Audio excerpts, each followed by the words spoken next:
Now here in this assembly, led by the protector of the Kaji teachings, the Gyawan Karmapa, as well as all the great master of the Kaji lineage, the gatherings of the Sangha, and everyone in the Sangha, as well as of all the lay men and women who are present today.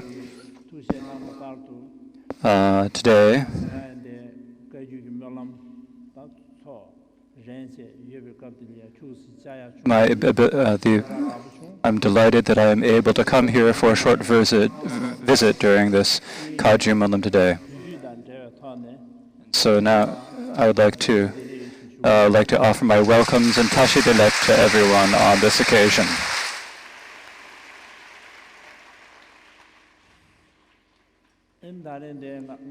Likewise, this evening,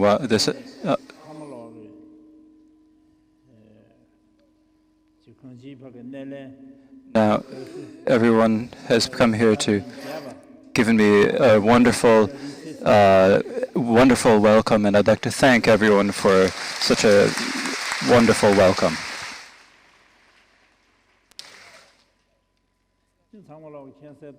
So as everyone knows, we are all followers of the same teacher, the Buddha. Likewise, in our Tibetan, all of the different traditions of Tibetan Buddhism all have the motivation of bodhicitta. In the middle, they practice the sutras and the tantras. And then in the end, they all achieve the result of Buddhahood. And so whatever way you look at it, there is no distinction at all. They're all the same. And so however the difference is when the lineages came from Tibetan, it came from India to Tibet. Then there were the different translators who translated. And then there were the the instructions were passed down through different lineages of gurus. And so for that reason, because there are infinite different disciples with many different inclinations and benefits and who have different needs, and so for that reason we have different dharma that you could say that we need. So whether we emphasize practice or whether we emphasize teaching, there are differences. But however, there's a slight difference. But if we said it, but as I just said, all the Buddhas are the same. There is no greater or lesser wisdom, nor is there any difference in the compassion of the Buddhas. But because of the different inclinations, there are different deities, the wrathful, the peacefully, some who are singular, some who have large retinues, and so there are many different types of deities who occur. And so at this time, primarily because of the kindness of the Dalai Lama especially, if we think about it in a vast way, we have the ability to develop connections between all of the different religions of this world. Likewise, all of the lineages of Tibetan Buddhism have the pure vision of this, and this is something that we should take delight in. And if we think about the Sakya and the Kaiju, as I often say, we Sakyas have great connections with all the different religions in terms of history, but especially when we take.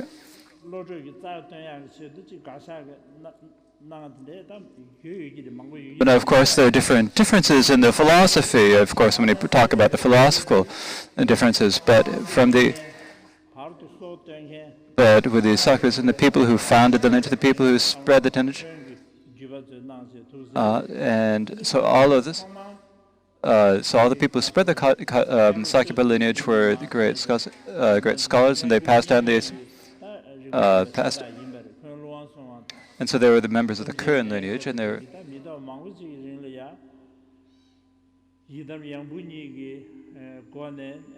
so they practiced the yidis and they practiced yidam deities, and they developed practice.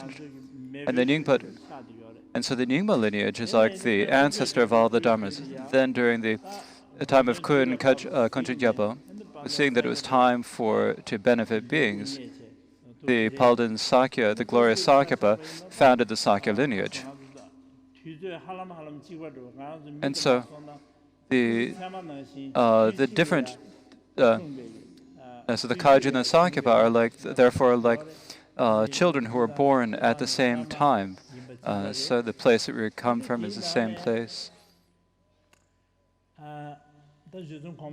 as the old. Now the main person of the 5 early Sakya lineage was the Kun Jesen Namga, and he was inseparable from the 5 great masters of the Sakya. And so this is Kun Kunga Rinchen. Likewise. And then he was also predicted many times by the Buddha himself. However, we talk about this in practice. Mochen Dorje Chang, if we do not talk about it, was a rather stubborn person. If we aren't too, because when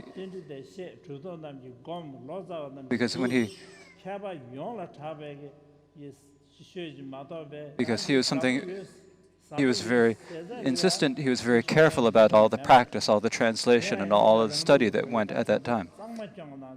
And he held his own tradition, and he was a great being who upheld the Sakya tradition. And so he composed an explanation of the Hivadra Tantra, and there are many different. There's of course many different explanations. And where the Indian Panditas, where their explanations were not tenable, he refuted them. Likewise with the Tibetan scholars, there are many different explanations among the Tibetans, but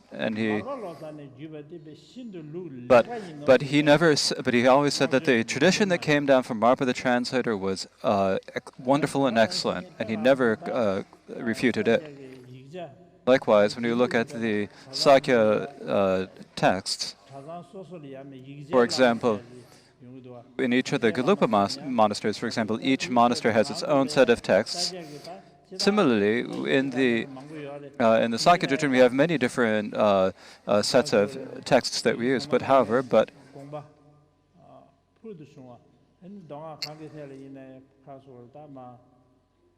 But in any case, the most excellent of all the teachings of the most explanation of the five Sakya forefathers' explanations was that by Sunam Goram Jampa.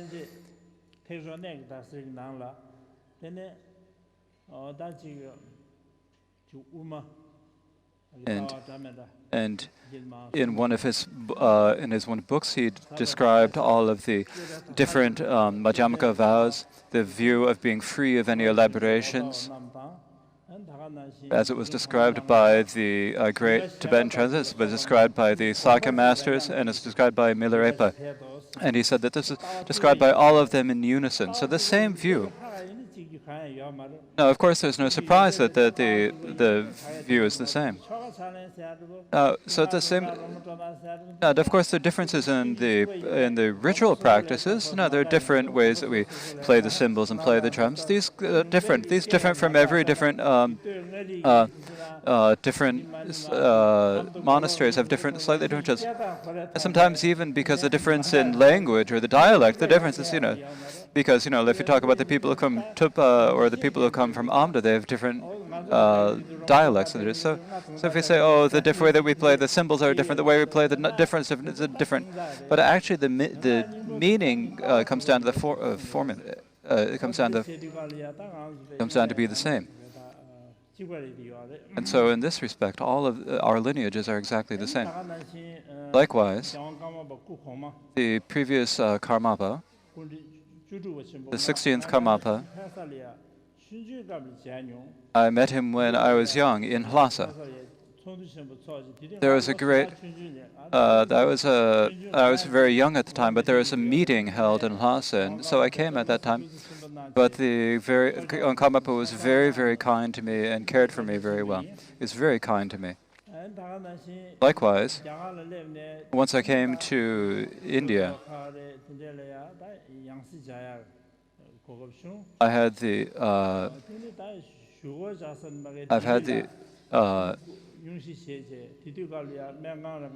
and I also met him in the hospital in Delhi when he was in the hospital in Delhi. And he was very pleased with me. He was very kind to me at that time as well.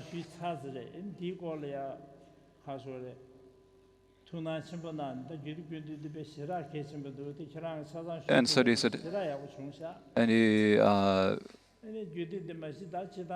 he said it's very important for us to uphold the new tantras. Now the new translation of tantras are a great treasury for all of us. But still, in this question, now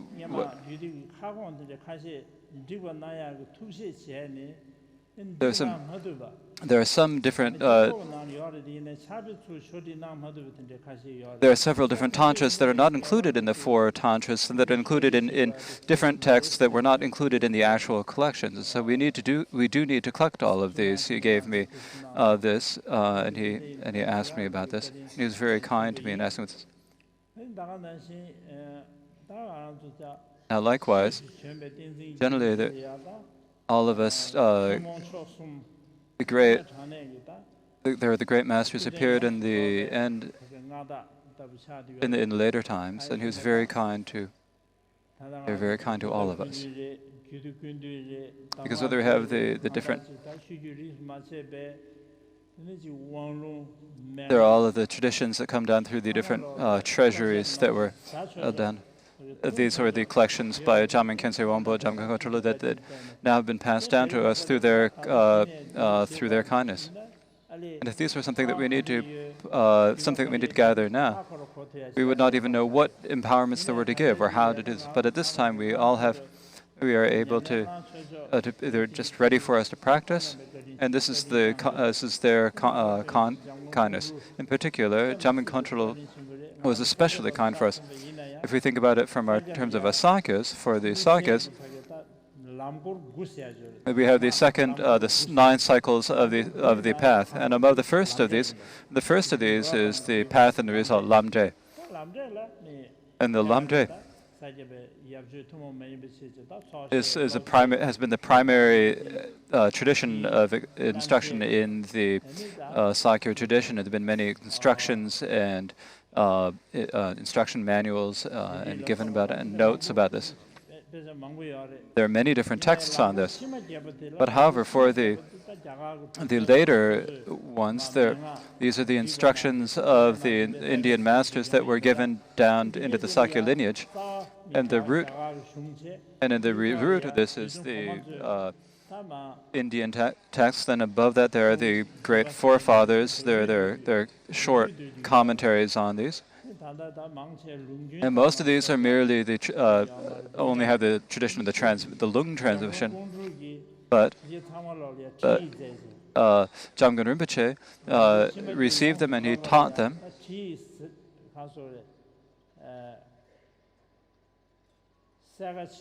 And he made the kind and the clearest and most wonderful explanations of these are the instructions that were written by Jamgon Kongtrul Lodai. And so this is just a bit of the history that I wanted to mention.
This completes the empowerment, the short empowerment.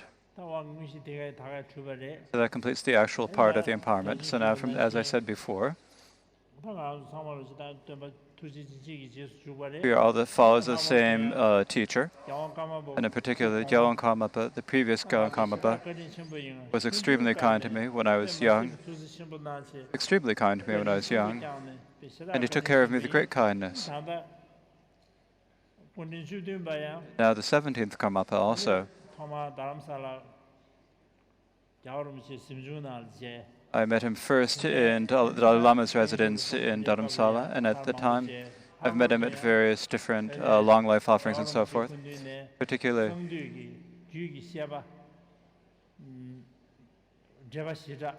when receiving, a couple of years ago, the Dalai Lama gave a teaching on Goya Samaja Tantra. At that time, we took these vast and extensive teachings together. And at this point, we have a very profound and close connection in terms of the Dharma. And His Holiness has extremely vast activity for the Buddhism in general, and in particular during the Munam time, for the conduct of the Vinaya and the rules of the Vinaya. It has taken great interest in the precepts of the Vinaya. And this is something that everyone has praised greatly, and I for myself, is not just with words, but also I really rejoice in this from the depths of my heart. The reason for this is that the foundation of the teachings is the Vinaya, as it said. So when the as we said, as the great masters of forefathers of Tibetan Buddhism said, train in the foundation of the train in the Vinaya as the foundation of the Vinaya. The reason for this is that the Vinaya, someone who practices the Vinaya as one who has gone forth wearing the saffron robes, if you are not that, even though there are many who are many great yogis who have high realization, they're not able to really practice it naturally. And so for that reason, it is great benefit, very benefit for us to be able to practice the Vinaya discipline. So I rejoice in this greatly. And likewise, all of you,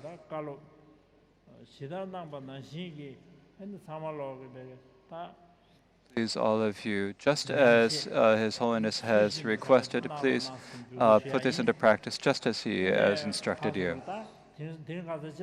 The reason for this is that if there are many who take interest in the Dharma, in the past when we were in Tibet, we just only knew what was in our own place, and other people, outside people, didn't really know. We didn't know outside people, we didn't know outsiders, other people didn't know us, we didn't know what was going on. We just thought what was going in Tibet was all there was. But now it's like all of the gates have been opened, and so everyone can see what we can do. Everyone knows what we're doing. And we can know everything that everyone else is doing outside. And so it's a time when everything is... And so when we think about this one aspect, it's very good, very good. If we think about it from another perspective, there are more distractions that happen. There are also many faults that also occur. But in any case, this time when you're in a position where the teachings in Tibetan Buddhism in particular are in a very difficult position is important for us to practice. If we're able to go into practice, then we need to practice true Dharma. If we're teaching to others, then we need to teach. If it is really true and if we authentic Dharma, then this is something that will become a cause that will, or the best way to bring the Tibetan Buddhism to flourish. And if it does, even if it does not turn out well. So, since we are in a position when a very critical point, it's important that we have to take this into heart. So it's just as all the Master of the Past said. It's just as the past. We should say. It says that our conduct should be in accord with the Vinaya, our view in accord with the sutras, and our practice in accord with the tantras. And so, just if we do this, then we'll be able to for ourselves gather a great accumulation of merit, and for others bring great benefit to others. It'll have great benefit for all.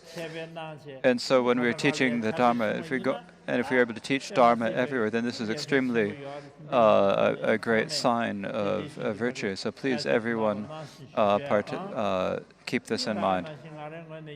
And from my own perspective, we have extremely close connection, profound connection between our dharmas. So just as the Gyowan Karmapa, His Holiness the Gyowan Karmapa, leading among all of the teachers who are upholding the lineage, may they all have long lives. May they be free of all impediments and accomplish all their activity spontaneously. May the Sangha be harmonious, have good discipline, and because of that, may all of the worlds and may all of the areas of the world, may all the conflict be naturally pacified and all of the virtue naturally increase. May people's human lives have meaning. So I make the aspiration that this be so.